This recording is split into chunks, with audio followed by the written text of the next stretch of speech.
समय समय पर यह भारत भूमि भेजती रही है।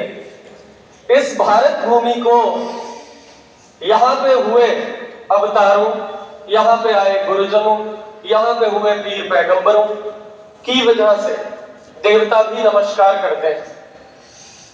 ये भारत भूमि धन्य है। इसी की धन्यता में चार चांद लगाने के लिए गुरु गोविंद सिंह जी के चार पुत्रों के रूप में बाबा अजीत सिंह, बाबा जोरावर सिंह, बाबा जुझार सिंह, बाबा जोरावर सिंह, बाबा फतेह सिंह जी के रूप में चार पुत्रों ने गुरु गोविंद सिंह जी के यहाँ जन्म लिया। गुरु गोविंद सिंह एक ऐसे महादानी हुए हैं जिन्होंने सर्वप्रथम अपने पिता के शीश को दान किया और उसके बाद अपने पुत्रों के शीश को भी दान किया। और अंत में जब हाथों में कुछ न रहा तो हम सब की तरफ इशारा करके कह गए कि इन पुत्रन के शीश पर वार दिए सुत चार, चार हुए तो क्या हुआ, जीवित कई हजार। हम सब में अपने पुत्रों को और पुत्रियों को देखने वाले ऐसे दशमेश पिता श्री गुरु गोविंद सिंह जी के परिवार की शहादत का ये जो समय आया, इसकी शुरुआत आनंदपुर के किले से होती है। आनंदपुर में गुरु गोविंद सिंह के पिता रहा करते थे गुरु तेग बहादुर जी। तो उस समय देश पे विदेशी ताकतों का शासन हुआ करता था और उन विदेशी ताकतों ने अत्याचार करके पूरे देश में हाहाकार मचा रखा था। तो कुछ लोग गुरु तेग बहादुर जी के पास गए और जाकर के उनसे कहा कि आज हम सभी पे बड़ा अत्याचार हो रहा है।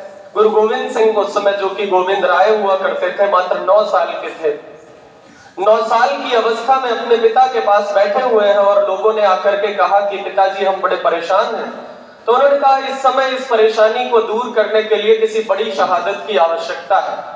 तो 9 साल के गुरु गोविंद सिंह बोल पड़े कि ये जब आपकी शरण में आए हैं तो आपसे बड़ी शहादत और किसकी हो सकती है। पिता से इशारा पाकर के, पुत्र से इशारा पाकर के पिता ने अपने पुत्र को गुरुगद्दी सौंपी और खुद जाकर के दिल्ली में अपना बलिदान दिया। जहां पे आज शीशगंज गुरुद्वारा साहिब है, वहां पे गुरु तेग बहादुर जी का बलिदान हुआ। समय अपनी चाल चलता रहा। गुरु गोविंद सिंह जी सिखों के 10वें गुरु बने। इन्होंने 1699 की बैसाखी वाले दिन खालसा पंथ की स्थापना की, धर्म की रक्षा के लिए। भगवान कृष्ण गीता में कहते हैं यदा यदा ही धर्मस्य ग्लानिर्भवति भारतः अभ्युत्थानं ही धर्मस्य तदात्मानं सृजाम्यहम्। किसी न किसी रूप में ईश्वर अवतार लेते हैं। जब जब धर्म की हानि होती है, अधर्म का जब बोलबाला होता है, तो किसी न किसी रूप में ईश्वर अपने रूप को भेज देते हैं। और वही रूप बन करके उस समय आए थे गुरु गोविंद सिंह। उन्होंने आकर के उस अत्याचार के सामने स्वयं को खड़ा कर दिया।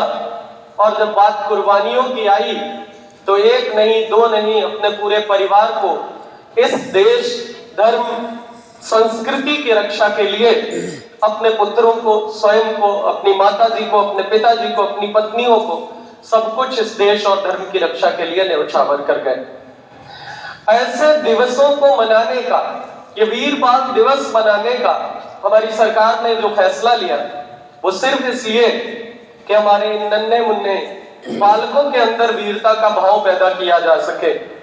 आज जो हमारे बालक हैं, कल इन सभी के हाथों में हमारा देश जा रहा है। You are the people who will command the nation. You are the people in whose hand our nation is going.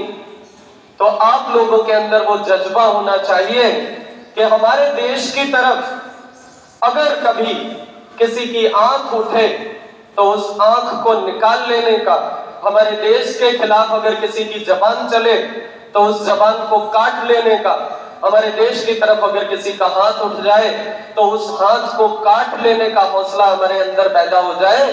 और अगर कहीं कुर्बानी देने की नौबत आए तो हम खुद अपने माँ बाप, अपने माता पिता, अपने भाई बहन, अपने बच्चों की कुर्बानी देने का भी अगर नंबर आए तो हम अपने देश के लिए कुर्बानी देने से पीछे ना हटे। ऐसी वीरता के भावों को पैदा करने के लिए ही ऐसे दिवस मनाए जाते हैं। तो इन सभी जो हमारे देश के लिए हर एक उस वीर को जिसने शहादत दी, चाहे वो आजादी की लड़ाई में अंग्रेजों के खिलाफ रही हो या उनसे पहले। जिन जिन शहीदों की वजह से आज हम यहाँ हैं, वो थे तो हम हैं। उन्होंने शहादत दी तो हम आज खुली हवा में सांस ले पा रहे हैं। अगर वो न होते तो हमारा वजूद नहीं होता। इस कृतज्ञता के भाव के साथ हम सभी उनको नमन करें। एक कवि विनीत चौहान है, बड़ा अच्छा लिखते हैं। वो कहते हैं, हम क्या एहसान चुकाएंगे गुरु गोविंद की कुर्बानी का, हम क्या एहसान चुकाएंगे उन सब वीरों की कुर्बानी का। मैं उनकी गणना करता हूँ आजादी के आधारों में, और जिनके सामने जिनके दो दो बच्चे छिन गए दीवारों में, जिनके सामने जिनके दो दो बच्चे छिन गए दीवारों में। बड़े साहिबजादे चमकौर की गढ़ी में युद्ध लड़ते हुए जब शहादत देने की बारी आई, तो बड़ा बेटा अजीत सिंह पहले जंग के मैदान में गया, और जंग के मैदान में जाने से पहले अपने पिता के पास आया। आकर के पिता को नमस्कार किया और बोला कि पिताजी, मुझे आज वरदान दे दीजिए कि मैं आज वीर गति को प्राप्त हो जाऊं। तो पिताजी ने कहा, ठीक है बेटा, जाओ, और जाकर के बस ये ध्यान रखना कि अपने बाबा के नाम को कलंकित मत करना।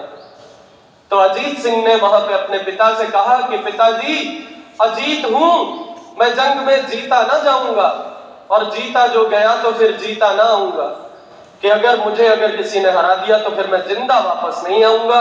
अपने शब्दों पे पूरा उतरते हुए अजीत सिंह दुश्मन से लड़ते हुए मात्र 16 वर्ष की अवस्था में इस देश के लिए सदा सदा के लिए चिरनिद्रा में सो गए। गुरु गोविंद सिंह जी उस गढ़ी की मीनार पे खड़े हुए देख रहे हैं अपने बच्चों को लड़ते हुए, और जितनी बार उनके शरीर के आर पार भाला होता है, उतनी बार ही वो बोले सो निहाल सत श्री अकाल के जयकारे लगाते हैं। अपने बड़े भाई को शहीद होता हुआ देख करके छोटा भाई जुझार सिंह सामने आया और आकर के अपने पिता से कहा कि पिताजी, आज आपने मेरे साथ अन्याय कर दिया। तो पिताजी की आंखों में आंसू आ गए। बोले, बेटा क्या अन्याय कर दिया? बोले, पिताजी, आपने मुझे एक साथ दोनों भाइयों को पढ़ाया लिखाया, एक जैसा खाना खिलाया, एक जैसे वस्त्र पहनाए, और आज जब नाम कमाने का और इस देश के ऊपर न्यौछावर होने की बारी आई तो आप पक्षपात कर गए। आपने बड़े भैया को भेज दिया और मुझे नहीं भेजा।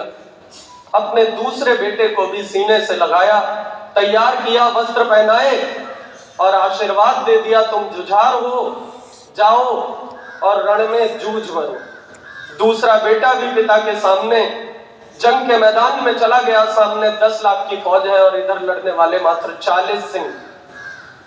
उन सब के दांत खट्टे करते हुए मात्र 14 वर्ष की उम्र में ही शहादत का जाम पी गए। छोटे बेटों की बारी आती है, धर्म परिवर्तन का दबाव बनाया जाता है, लेकिन वो जाकर के और यही कहते हैं वहां पे कचहरी में कि हम जिस पिता और जिस बाबा के पोते और बेटे हैं, ना तो कभी उन्होंने अपने धर्म को छोड़ा और ना ही हम छोड़ेंगे। तो वहां पे कोई बैठा था, उसने कहा इनको मृत्युदंड ही दिया जाना चाहिए क्योंकि सांप के बच्चे सपोले होते हैं। मात्र 6 साल और 9 साल की अवस्था के दोनों बच्चे, जिनको पहले दीवार में जिंदा चिनवाया गया, जब दीवार गिरी तो उनकी नब्ज चल रही थी, सांस चल रही थी, तो उनकी गर्दन कटा दी गई और उनकी भी हत्या कर दी गई। जब मां गुजरी को यह समाचार मिला तो उन्होंने भी अपने प्राण छोड़ दिए। और उसके बाद एक हिंदू दीवान टोडरमल जी ने आज जहां पे ज्योति स्वरूप गुरुद्वारा साहिब बड़ी शान से खड़ा है, वहां पे उन टोडरमल जी ने उन दोनों बच्चों का अंतिम संस्कार किया।